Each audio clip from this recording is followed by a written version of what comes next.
आदरणीय दर्शक, आज मैं आपके लिए रामायण की हिंदी अनुवाद करके प्रस्तुत करूंगा। बोलो भगवान श्री रामचंद्र जी महाराज की जय। बोलो हनुमान जी महाराज की जय। बोलो सीताराम जी महाराज की जय। बोल तुलसीदास जी महाराज की जय। बोलो जय जय श्री रामचंद्र महाराज की जय। हे नाथ, उन्होंने मनुष्य का शरीर किस कारण से धारण किया? हे वृषकेत, समझाकर कहिए। पार्वती के अति नम्र वचन सुनकर और रामचंद्र जी की कथा पर पवित्र प्रीति जानकर तब कामदेव के शत्रु स्वभाव से बड़े चतुर कृपा निधान शंकर जी हृदय में प्रसन्न हुए। फिर पार्वती जी की बहुत प्रकार से बड़ाई करके बोले, हे भवानी, रामचरितमानस नामक निर्मल और शुभकारी कथा सुनो, जिसको कागभूषुंड जी ने वर्णन किया और पक्षीराज गरुड़ जी ने सुना है। वह उत्तम संवाद जिस प्रकार से हुआ सो आगे कहूँगा। अब तुम रामचंद्र जी के अवतार का बहुत सुंदर और पाप नाशक चरित्र सुनो। हे पार्वती, हरि के गुण, नाम, कथाएं और रूप अपार, असंख्य और असीम है। मैं अपनी बुद्धि के अनुसार कहता हूँ, आदर के साथ सुनो। हे पार्वती, सुनो, वेद शास्त्रों ने हरि के सुंदर और शुद्ध चरित्र वर्णन किए हैं। हरि का अवतार जिस कारण से होता है वह कारण ठीक ठीक नहीं कहा जा सकता कि यह इसी प्रकार से है।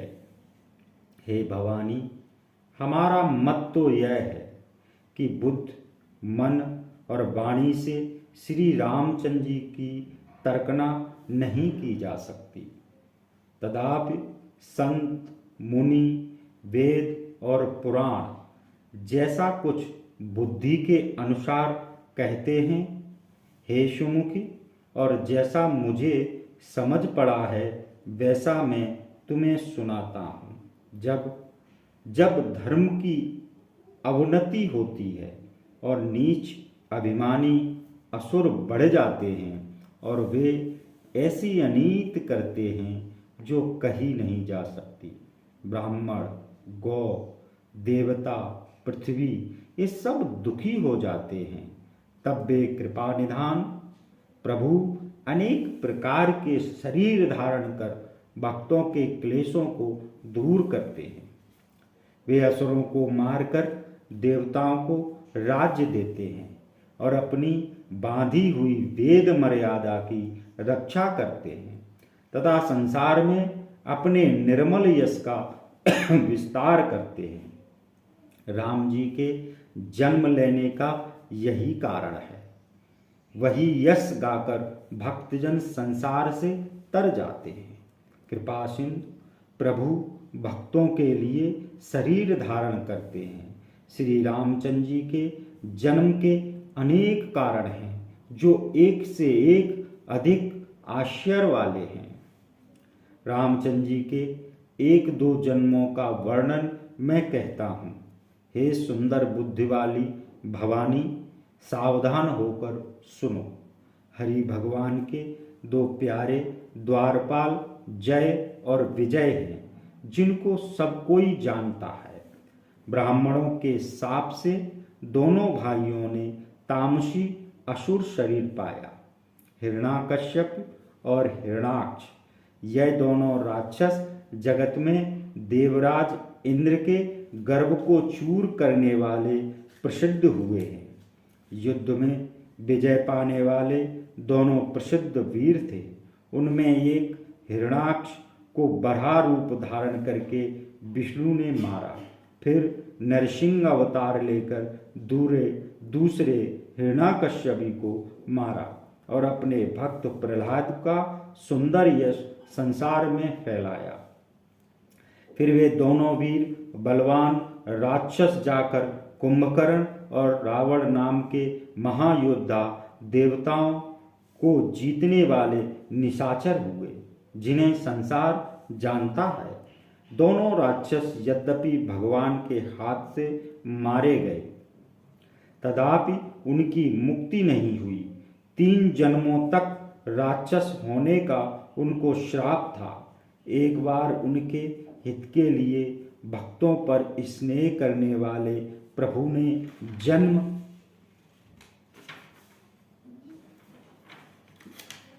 जन्म उस अवतार में कश्यप और अदिति पिता माता दशरथ और कौशल्या के नाम से प्रसिद्ध हुए। एक कल्प में इस प्रकार अवतार लेकर संसार में बहुत से पवित्र चरित्र किए। एक कल्प में सब देवता जलंधर दैत्य से युद्ध में हार गए और उन्हें दुखी देखकर महादेव जी ने उससे बहुत युद्ध किया, परंतु वह दैत्य महाबली था, शिवजी के मारे नहीं मरा। दैत्यराज जलंधर की स्त्री बड़ी पतिव्रत थी। उसके पतिव्रत धर्म के बल से उसको शिवजी ने नहीं जीत सके। प्रभु के छल से उसका व्रत भंग कर देवताओं का कार्य पूर्ण किया। जब उस स्त्री ने यह भेद जाना, तब कोप करके हरि को श्राप दिया। उसका शाप लीला निधि कृपालु भगवान ने अंगीकार किया। वही जलंधर रावण हुआ। उसे राम जी ने युद्ध में मारकर परम पद दिया। एक जन्म का कारण यह है जिससे श्री रामचंद्र जी ने मनुष्य शरीर लिया। प्रभु की हर एक अवतार की कथा मुनियों से सुनकर कवियों ने विस्तार से कही है। एक बार नारद जी ने श्राप दिया, एक कल्प में उसी कारण से अवतार हुआ। यह सुनकर आश्चर्यचकित होकर पार्वती जी बोली, नारद जी तो विष्णु भक्त और ज्ञानी मुनि हैं, मुनि ने किस कारण श्राप दिया? लक्ष्मीपति भगवान ने क्या अपराध किया था? हे त्रिपुरारी, यह कथा मुझसे कहिए। नारद मुनि के मन में मोह उत्पन्न हो जाना यह बड़े आश्चर्य की बात है। तब महादेव जी हंसकर बोले, संसार में न कोई ज्ञानी है न मूर्ख। रघुनाथ जी जिनको जब जैसा कर दें वह उसी समय वैसा ही हो जाता है। यज्ञवल्लभ जी बोले, हे भरद्वाज, मैं श्री राम जी के गुणों की कथा कहता हूँ, आदर से सुनो। तुलसीदास जी कहते हैं, संसार के बंधन से छुड़ाने वाले रघुनाथ जी को ममता और अभिमान छोड़कर भजो। हिमालय पर्वत की एक बहुत पवित्र गुफा के पास ही सुहावनी देव नदी बहती है। उस पवित्र और सुंदर आश्रम को देखकर देवर्षि नारद जी के मन को बहुत भला लगा।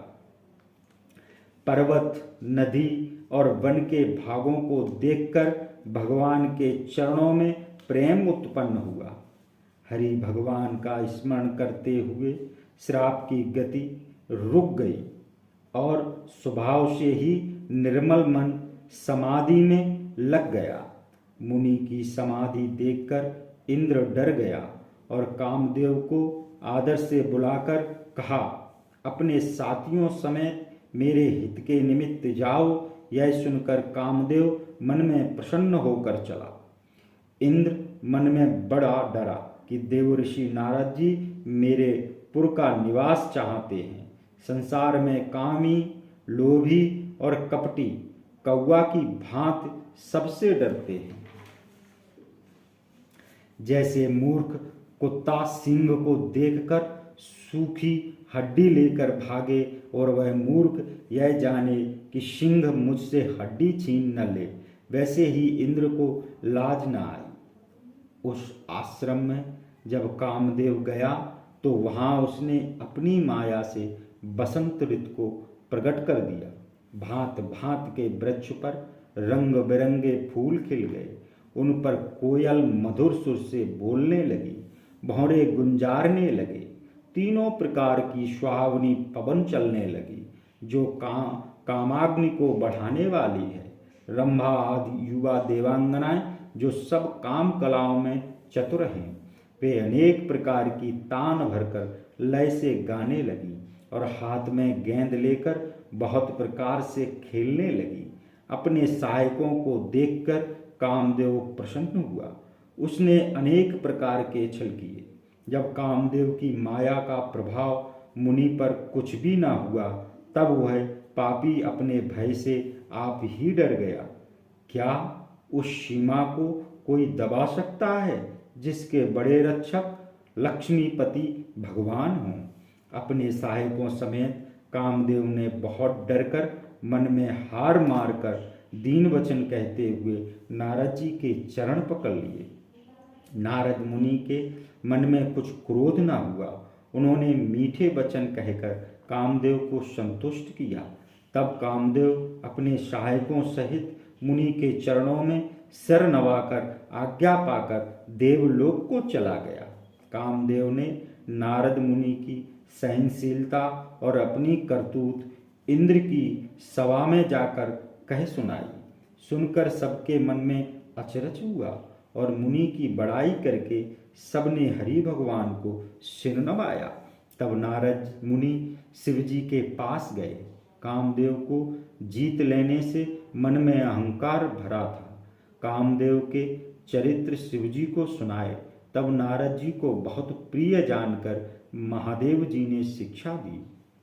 हे मुनि, मैं बार बार तुमसे प्रार्थना करता हूँ कि जैसे यह कथा मुझे सुनाई है वैसे हरि भगवान को कभी मत सुनाना। प्रसंग भी चले तो भी इस बात को छुपा लेना। शिवजी ने हित के लिए शिक्षा दी पर नारद जी को भली ना लगी। हे भरद्वाज, आगे का कौतुक सुनो। हरि की इच्छा बड़ी प्रबल है। श्री राम जी जो कुछ करना चाहते हैं वही होता है। ऐसा कोई नहीं जो उसके विरुद्ध करे। शिवजी के वचन मुनि को भले नहीं लगे। वहाँ से ब्रह्मलोक चल दिए। एक बार गान विद्या में निपुण नारद जी हाथ में सुंदर वीणा लिए हरि गुणगान गाते हुए क्षीर सागर में गए, जहाँ वेद शिरोमणि श्रीमन नारायण वास करते हैं। आनंद पूर्वक उठकर भगवान उनसे मिले, फिर ऋषि के साथ आसन पर बैठ गए। चराचर के स्वामी भगवान हंसकर बोले, हे मुनि, आज आपने बहुत दिनों के बाद कृपा की। यद्यपि शिवजी ने पहले मना कर दिया था तो भी नारद जी ने कामदेव का सारा चरित्र कह सुनाया। श्री राम जी की माया बड़ी प्रबल है। संसार में ऐसा कौन जन्मा है जिसको माया ने मोहित नहीं किया। रूखा मुंह करके श्री भगवान कोमल वचन बोले, हे नारद जी, आपका स्मरण करने से मोह, काम, मद और घमंड दूर हो जाते हैं। हे मुनि सुनो, मोह उसके मन को होता है जिसके हृदय में ज्ञान वैराग्य नहीं होता। आप ब्रह्मचर्य व्रत का पालन करने वाले और धीर बुद्धि हैं, भला कहीं आपको कामदेव पीड़ित कर सकता है। नारद जी ने अहंकार के साथ कहा, हे भगवान, यह सब आपकी कृपा है। कृपा निधान भगवान ने मन में विचार करके देखा कि नारद जी के हृदय में अहंकार रूपी भारी वृक्ष का अंकुर निकल आया है। मैं उसे तुरंत ही उखाड़ डालूंगा। भक्तों का हित ही हमारा प्रण है। मुनि का भला और हमारा खेल हो, मैं अवश्य वही काम करूंगा। तब नारद जी भगवान के चरणों में सर नवाकर हृदय में अभिमान भरे हुए चल दिए। तब श्रीपति भगवान ने अपनी माया को भेजा। अब उसकी कठिन करनी सुनो। उसने मार्ग में 400 कोस एक नगर बना दिया। लक्ष्मी निवास भगवान के बैकुंठ से भी अधिक भांत भांत की बनावट उस नगर में थी। उस नगर में सुंदर स्त्री पुरुष कामदेव और रति के समान शरीर धारण किए वास करते थे। उस नगर में शील निधि राजा रहता था, जिसके असंख्य घोड़े, हाथी और बहुत सी सेना थी। 100 इंद्रों के समान उसका ऐश्वर्य और विलास था। वह रूप, बल और नीत का घर था। उस राजा के विश्व मोहिनी नाम की एक कन्या थी, जिसका रूप देखकर लक्ष्मी जी मोहित हो जाए। वह सब गुणों की खान भगवान की माया ही थी। क्या उसकी शोभा बखानी जा सकती है? वह राजकुमारी स्वयंवर करना चाहती थी। इस कारण बहुत से राजा वहां आए हुए थे। खिलवाड़ी नारद मुनि उस नगर में गए और नगरवासियों से सब हाल पूछा। सब समाचार सुनकर राजमहल में आए। राजा ने मुनि की पूजा करके उन्हें आसन पर बैठाया। राजा ने राजकन्या लाकर नारद जी को दिखाई और कहा, हे नाथ, अपने जी में विचार कर इस राजकुमारी के गुण दोष कहिए। उसका रूप देखकर मुनि अपना वैराग्य भूल गए। बड़ी देर तक उसकी ओर देखते रहे। उसके लक्षण देखकर अपने को भूल गए। मन में बहुत प्रसन्न हुए, पर प्रत्यक्ष में उन लक्षणों को नहीं कहा।